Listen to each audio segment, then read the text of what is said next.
Well, today I'm going to try to do the video of my daily reflections. As you know, I've been under the weather for several days now, and I'm slowly getting my voice back. I know that's much to the chagrin of many of you, I'm sure. The biggest problem I'm dealing with right now is just utter fatigue. I absolutely have no energy at all. I keep doing and going and doing what I have to do, but I feel like I'm just dragging along while I'm doing it. And I feel like I'm moving in slow motion. It's almost like I'm foggy and life's on autopilot. Now, the reason I mention this is as I began to think about and write today's reflection, it dawned on me that I feel physically like many have described to me in the past that they felt emotionally and spiritually. Quite often people have said to me, I have no energy in my life. I'm emotionally tired and drained. I even had one person say to me, my get up and go has got up and gone. So in confidence, people have expressed to me that they felt like their life was being lived in a fog and they were just going through the emotions. They get up every day and they do their responsibilities, but there's no zest and thrill to their lives. So maybe I've come up with a new term or a new diagnosis today. I'm calling it the spiritual flu or the spiritual cold. You think you might have the spiritual flu?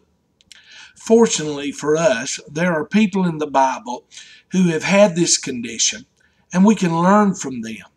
From their stories, we can learn several of the causes and the cures of this kind of epidemic that hits us. King David, for example, said that guilt had eaten up all of his energy. He wrote in Psalm 32, verses 3 through 4, when I refused to confess my sin, my body wasted away, and I groaned all day long. Day and night, your hand of discipline was heavy on me. My strength evaporated like water in the summer heat. It's true. Unconfessed or unresolved guilt will sap the life out of you. So many people carry the weight of their own wrongdoing around with them, allowing it to eat them away inside like a vicious cancer or parasite. David learned the secret of how to deal with guilt. He wrote in that same chapter, verses 5 through 6, he said, finally, I confessed all my sins to you and stopped trying to hide my guilt. I said to myself, I will confess my rebellion to the Lord. And you forgave me. All my guilt is gone. That's the key. Stop the cover up and come clean. Listen to what happened to him when he did.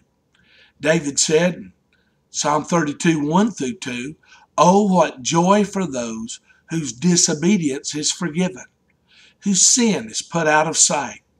Yes, what joy for those whose record the Lord is cleared of guilt, whose lives are lived in complete honesty. Now that sounds like a man set free to live again.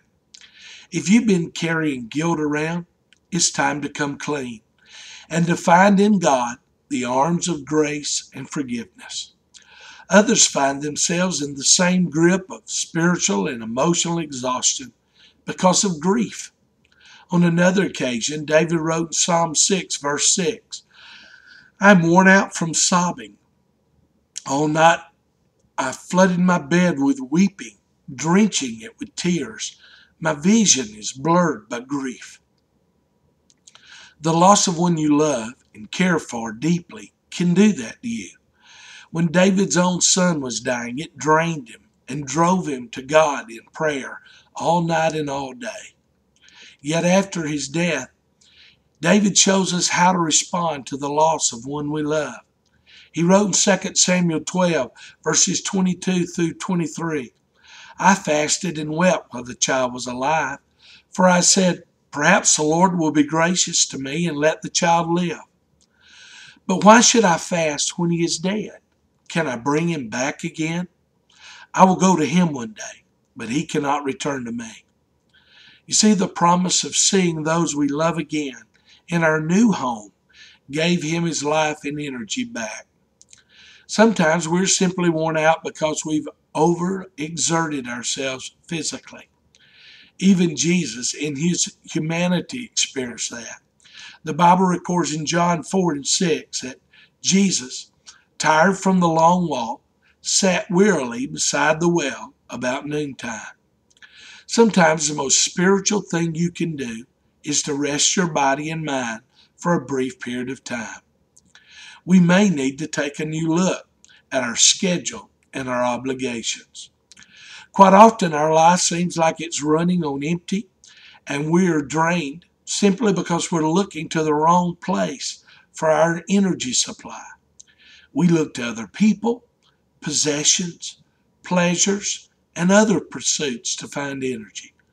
The truth is that life is really only found in the one who gives us life.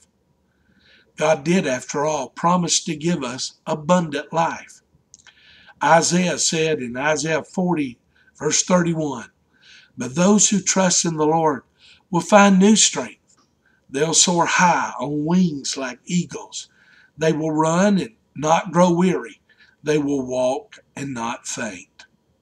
Paul, undergoing enormous pressures in his life, said in 2 Corinthians 4:16, "This is why we never give up.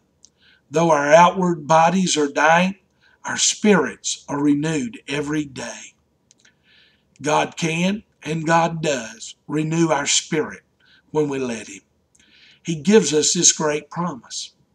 Isaiah wrote in Isaiah 40:29, "God gives strength to the weary and increases the power of the weak." Most importantly, Jesus himself said in Matthew 11:28, "Come to me, all you who are weary and carry heavy burdens, and I will give you rest." Here's a great thought today for all of us who are tired. The joy of the Lord is our strength. And here's a great prayer to pray today. Lord, help me not to look to circumstances and other people for my joy and strength. Help me to stay plugged into you so that I am not drained of joy and energy.